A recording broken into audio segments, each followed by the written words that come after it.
case ni pastor no ba na egu screen enne kansel ebo amani abre matie si asofofo so muja mo maami omo sisa chemfo eda ya muja wo mo no bon krofo maami omo akono obobo mu beyiye sofu bia kansel de maami ye beyifuda ana ni fie beyiye wo hoda etu fie bia no arusie nyedai enfrim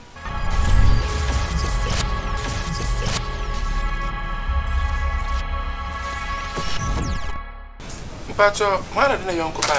Pacho me akasa. Udi ndi sen. Nana hema. Udi hema we. Ni wadi bias. Ni wadi bias. Wo wa hindi ya utaso se.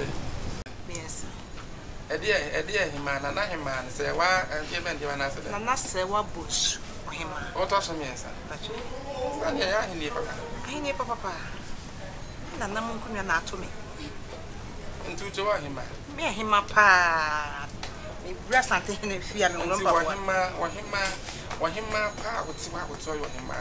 Akura bi se ya betumi a chinesi wa konya nchen etu nofo. Me pacho metu nofo papa. Ne din se wa de so onim. Uti wa wo bo wani pra wuntumu moyi. Wa hema tumu twa na ni tete so. Se ko tna hin enkonya so. Na sa ne enkonya ka ba ti wa twa wo. Tabi meni na ntwa ebo pleple ne me ba o hantia. Me ba o hantia. Me wo fia me ye me dancing kan kama. Okay. Shema ine ma baba. Pacho de asema. Me o cancel me ba ya nya boni. Boni cramp ni ko se. Me baba akrope. Me wo mema me enu. O baba. Na kakran kakran metiti me mo remu ahwe me be ya. Nya me bie kwan ma no no tu kwan. Kwa bruche. Me kwa mba yi so kwa ye wa anya ma bro cancel. Obesi fie kama o kese je metie ye me ba. Awo ye. Awo. E be ya ma mba bi di metile. Aso. Me nim de ba me be ya dwen no ko hia sofri. Wa ba Ghana. Ko hia sofri. Afede me be wo ba fie a me kasa me be hu ofie me. Dwele na dai. Me no aduane wose me ni. Dwele na dai.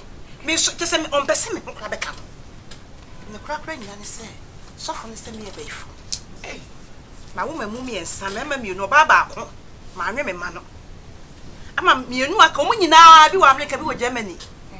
Me mani nyina nyame abie kwa mama fa me be ye na anye wo mu. Ko hia asofo ya, asofo ise me ye baifo. Enti me pese me ba no afia a osima me aka menye ba bi di metresi a mete madamfo nchen. Wo tu me. Wo yi me niam nyina gu abonten. Madamfo na amanya ako na agye a o ma ba bi di metresi. O ka fra na mama ni so granta ta. Oh, cancel masimo yo. Ensu haye. Obi nkabe mame wate. Awo ya busu mi nkula kwantu. Erade. Ne ba wonu kwa me wonu bla me bla kofu andoche. Erade san be me wate. Ni pe hia mo a. Cancel. Ne be se me e beifu. Meka bi mapa me be che obi ala. Me be se me e beifu. So fu ne se me e beifu. Me ni ma bia be ye fa no. Me nim cancel wo na beka bia mama nti me be ye no ne wanye wusu ni ontu mame. Asem tie nyina ni ati ana na hema aka wanu tum ni wadu bi ase hema papa adawro maka wanu tum ati wanu tum na hade aba no asem ne tenten tie na mpanyfo se twabo ase ati court akese o wi ase afa na nyina asem ne kwane yan maka hot case ya ne yakase mati wudi pa ya na so TV so radio so na fe bi metua na mo na maba hade aba na bi na megefo awo ya Hey, se sofu no be ye betutu pharmacy na ne mono so na wo ba na ba ye beye mate so be kwa akodam ne nkwada nyina na wo ba na ba so a ye beye wote kan wanu tum sofu kan ya ti we ni sofu akwa aba cancer aseme wo musa me enso wo je ni busa me se kan ya ti we ni sofu se ne ka sofu ma ba mo nyina mo ni ate mo ho nti e fra mo se te sofu bi e ni din wo wa radio so wo wa TV so wonni ba bia sofu bi e fresh sofu bi akwani ate wani sofu enti wo akwani ate wani mo ni ate mo ho e na mo de je nkrofo sika e toto kasi akese e se center na akese aseme de wo buale plekope enso wonti aseme wonti menu mu asem wo de kama mentie kan etu me be ye mame cancer ani nina ne se e ne kure se ne baba amasole wan hia me wa sole a me ye enti one ne one friend bi in a bar mention we fabro che ba na wa asore no hu ye no ba oh say na de ye program nti adansidie ni say de ye advert ni ade wa asore ndi ni say masole e chide me bo a chiro anything e wodi adenti na ni wo do ho de wa asoro ntum modi me bo akire wo na bo be me tie bo ne enkyere bo ka body ne enkyere councillor ase said you me say oh for the personal nya de wa so ni din na me enkyere sesi amasa me pentem croford di la so me di wo masoma wo na bi wo body na me enkyere bo so ni wa so ni to na obi ehun sai bi ase ya na me se me bo akire wo enti wo baba no kwana me bo akire wo enti ne wa kan ni e fansa tene me so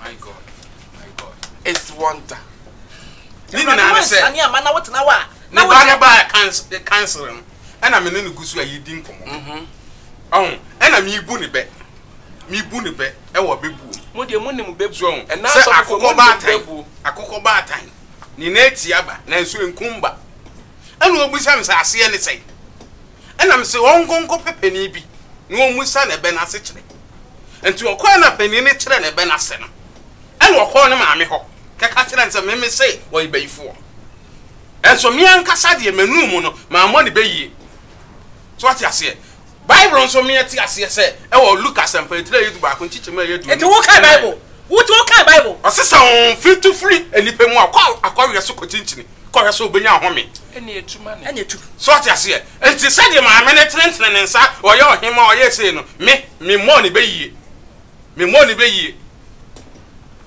e so fo wa no odin papa na councillor o kasa na no why ya de ya de yi dana councillor wa no odin papa mebusa wo why ya de yi piansa na nyame fro se be yeso fudwuma councillor no de ani nyina no enko emlo ni na ansa me yeso o so fudin de say the from is of Asamoah Pastor John Kofi Asamoah Ramsey ye de watch Ramsey so yes oh really Pastor John Kofi Asamoah Ramsey 1 2 3 4 5 6 so for councillor ada ye fa wi ase din nyina ma na obi wu ade yin no de beto ne ba na say din na enoso na enwan so bebere kama minti mimi din no kama minti Pastor John Kofi Asamoah Ramsey on se wa nkasa wo kan wa bre memere nipa ba ko ko fa din wotwe dia to ho so obi wu ba na de yin no de beto ne ba ha enti obi wu yo se ne ba din di ko wo be wa nya din bia nto ne ba no no se ne enfa no to ko wo they say ye to mo din ba mo wo nipa ba akofo wa fa din wotwe utum ti sofo ba akodi efiri ha kwa kama mpon ade doctor nyane dia soso ah Papa Ramsey say ye djuma panti e da pa na maami watumi ahwenya me ni mabɔ ne ba yi a kire ne ba councillor ewiase ne ye won ye wa honhom ahodo bebre na wiase ahonhom ahodo bebre ena bayinfu ankasa no ne kasa sɛde obesi bi di esu ene kasa ya me chioka nyakopo wo chioka sɛde ne nwuma sitie sɛ me bayinfu a me di sum bla bla so me ba ne da me yam no na wo gina hobi ya me bebisa wo councillor no de o tia sɛ ye wo kwa ahodo bebre a mo sika mo pa ma so ena me ba no sanka mekuna anka wo ya anka me me ba di sika dia pono ma pom ho ayenku na mesra ayenku ja top de dia kani no awumi egu nkomu no me ba na metoma wo ana o ja kani mesra na nye wo ye be ma wa po wa so anti nyina na wo na tonkuma me wo na tonkuma na mo wura ko fofi agigi ono ma boso enti me pa cho wo kan na akra so kwa no sene ma me be me bu akra ne be so ene mpanimfo nso ka asem bi me ete ase se ye soma banyansafo ne ye soma na motenten enti maka asem agu wasom no wan keep no wadwenem na wo de wan wakeka me fa ho bai so that means wabo ma bo say wo cancer awuti we we ya so wo ya so chem say wo cancer wo ya so eti wo ya so for ati Ghana mai mo ko na so dem ya so le wo ya so de so na hima ba pampa so nya abotre me de enkasa nye se wo cancer awuti wo what is so wo ya sofo a wo de nkrofo sika bu nkrofo a me meti har me di atentrene ne abet said my 1 near cranty say abuabu eja so Wa boda mo hu ana cassette ya to anansesem. You quotation watch mamere. 8 quotation. So ya sofo. Metumi eyi ama na boro nwotwe na wo. Yi. Metumi eyi ama na. Yi mere. Me asa o di asem no. Eto di ye. O di eyi mi bu aba. Asa wo bu attention bi. Me yi na mi bu aba. Amote. Yi na mi bu aba. John 3:16. Enu so na daka. John 3:16 na. You dey quotation bi anyi daka no a. Any Bible ma. Nkra. Ma quotation. Ena wo be yi. Dabi anoni atworo wo ba ho ana. Any Bible. So for criminal. So for prof. Ma me untumi mo wa no metia me o. Okay. Na ayi ma anya abotre. Me bu asem. Sofo. Adenti na sofofo amaba. Da bia mo bọ nkrofo ma me mo bayi. Na mo de mu gya mo ma me mo wo ho. Empanifo se bebi ade na wale na me kasa hot cake sunu aba. Wa hwe ya me pra wansa na so free akọ. Wo ya sofa na e hwan. Wo ya sofa na abo osoro ba asase. Ha? Ebo mu nipa. Epone mo ni ama na abo.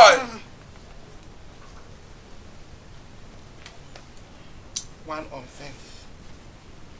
Offense for what? Offense for kwasi asem awaye. Mo ba TV so ba radio so a na we maami e bayifo, we maami e bayifo. So fu bia nka se ni fie bayiye wo ho. En so fie bia risie frim. Ka to betuma kama sa menya. Na kama me a. E fie bia ni one ma risie frim. Wa be ma bribe. Mama wuti no wa pampa so. Yeah, the bribe ye dey. What the bribe ye dey? We see ka fie. Bayiye bribe ye dey. Ah? So fu bia ni honum a e fie bia ni honum a risie frim. Mo ba radio so ba TV so na we maami e bayifo, wo maami na ya mo tete abusia ntam, atete krofo mantam. Adan na sofofo mo yesa. Ha? Bible kura wa kan, wo so wo yitira, bompa ye na si ano kwa na twam. Mo de mu ni mo ye. Enya ni nyina na oyitira na wasaya no. Na sa mo de mu ni mo ye. Deuteronomy 29:29 wasaya hintasem e yo no Nyankopon de na so wadan na dia e ye ne ye fum abadia. Enti wo ya na wasaya ye ho adwuma. Na da na wo ye ho adwuma. Na ho adwuma ni ntina me bu ne bare be no. Cancer safi what is wabombe. Me mo obeyi. Body e wabo. Wabombe yi. Ene de omo ne nama no no. Wo mo ya mo pani ablewa be ya. Nya konfla be yi. Enkura wo wiase nyina be yifo. E ma me waso wiase nyina ye ne be yifo. Wo ma me de onye be yifo. Sisi ano de ba ano. Onye be yifo. Safo me pa cho tie. Asafo fo are na mo ma me mo be yi. Na se me ma me wo be yifo ameka. Na sa wonka eni woto a wo si agya nan aboa sofo aboa wogya wuni ho wogya wuni ana sisa chamfo da ya wogya ho na go bi ma me akọnọ wo no be yi esme kasa na pa kra wo no be yi no akọnọ che wo sofo ma me na wo akọnọ che wo ma me ada na mo yesa mo tete abusia ntam hot case ni patcho no ba na egusrin enne kasa ebu amani abre matie si asofofo so mujja mo ma me o mo sisa chamfo da ya mujja wo mo no bon krofo ma me o mo akọnọ obobo mo bayiye sofu bia ka sa de ma me ye bayifo da ana ni fie bayiye wo hoda etu fie bia no arusie nyadan enfrim sofu mpacho ye ma na watche ye de ma me bro na wa bompa ya no watu ni bayiye no simple method na wa kofa ne ba na ye dan aba bayiye die ahonhom na gu ahodo nti obia ne ne de enti de obetumi enti de obetumi atu ye de tu de obetumi atu mini enti say so no de ye de me de tu mini 2 million 1 week na de ma me no e wo se wo ma me bre kakra na me kom ewura de enim na me hu kan ya wo ye sofo a wa bia kan ne ya kan betumi abompa ye atu metumi atu de metumi aye ho adwuma de enti be ye na ye de be fo chi na me se ni be ye na ye de so we use strategies pa be fo no kan enu ma sabta that is a woman you are not wait on me say we woman enti papa kwa ni mu honum efe wo gina ho ko nana hema me patcho me de no se papa na nsa wo gina ho ebeyi asojafo mienu aka ho polisifo mienu asabi aka ho na mo ne sofo na yeden akọ ye se ne ye ukọ na kwan be fa so bi a wo ba ne be yeden obeba omra wa ma patcho na wo chese na me yente wonka eno ano no why mate councilor Nyankopon wo soro wonchira ho wonchira no sofo me wonchira ho me abro bi kura no be eja tu be yi mimi ni be woni ko sa be nwotwe nkwan na tu me ye mam councilor ya bu amatena medwam mesramo asafofo a mogya munnim honom ebo nkrofo maame bayi TV so radio so mesramo nkrofo maame ahuna manne munyai na momwa munnim mabusua mu bayi ho munyiyi wo mu mpie munyiyi wo mu mpie yesramo ne yabre me pa cha kira wa adwen maame ne ba no wapam ne maame afiri because of sofu ninti sofu na ka ma say sa akora no wapam ne maame watete abusua ne ntam kire wa adwen ekwa enfa sofu no yeden enfa so number na egu screen so no kire wa adwen